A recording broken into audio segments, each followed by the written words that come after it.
Hey, this is Dr. Chris. Welcome to Maturation 101. And we've been doing this series. You can tell by what I'm wearing on. I usually try to do my series based on what I got on.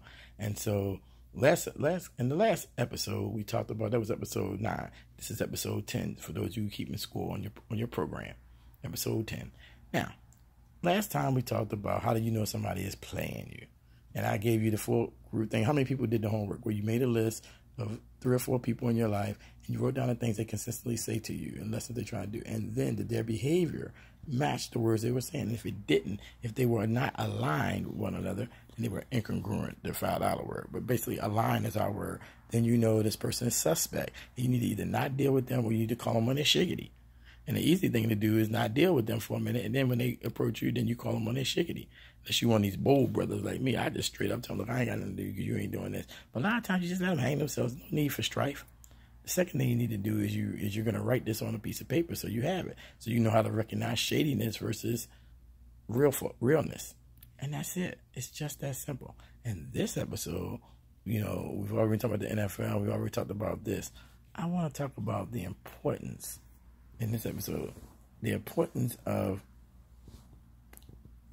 I guess the better way to say, the importance of love.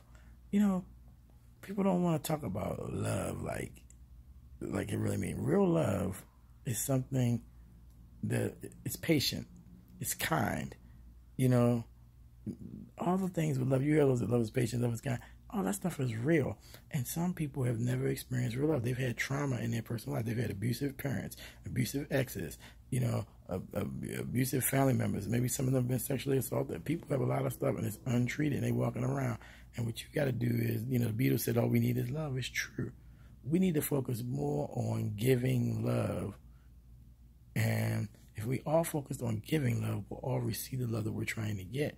But some of us are so damn selfish. I think it's supposed to be the most selfish time in all recorded history. We got people going on doing the selfies and taking all these glamour shots and everything. You ever notice a lot of times when you see it, when these people taking all these selfies, especially women, they ain't got dudes. And I had a friend of mine, and I guess I know where I'm going with this. She said, we don't talk anymore. No, y'all all got men. I used to call them the Sex and the City group. They all used to hang out and everything. And now they all got men. One is married, and one of them's getting ready to get married, and one of them got a serious boo thing. And so now it's funny how they used to always hang out together. And I said, that's going to happen. So you get a man. Ladies, that's another thing to tell you, men and women. Your best friend should be the person you're with. You know why? Because of the person you're with, more than likely y'all got financial obligations. Your friends and you don't have financial obligations, generally speaking.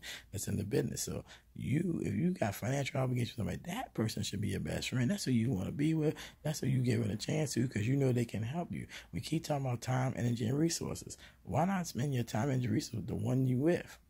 Because guess what? Most Americans don't have wills, and so you want to have that. You want to have people that you have real love for and have demonstrated love to you. Make a list of it. Here's a new thing.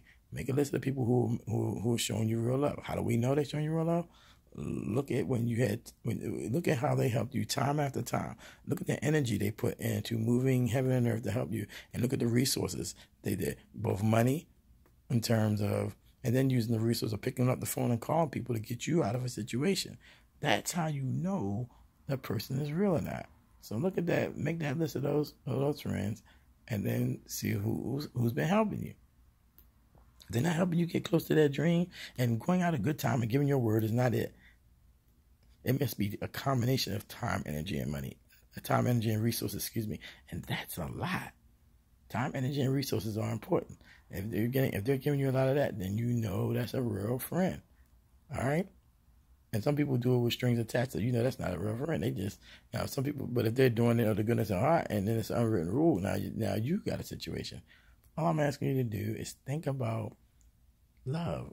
And, when you were growing up, who loved you?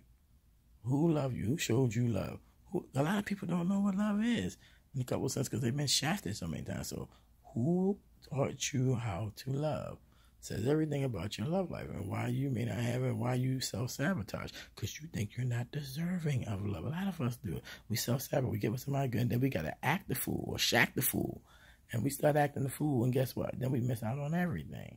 There's no need to miss out on everything when God's giving you everything you need right in front of you. Stop looking for the rainbow when you got the water right in front of you. We all Nobody misses the well till it run dry. Then everybody misses it. What happened to the well? What happened to the well?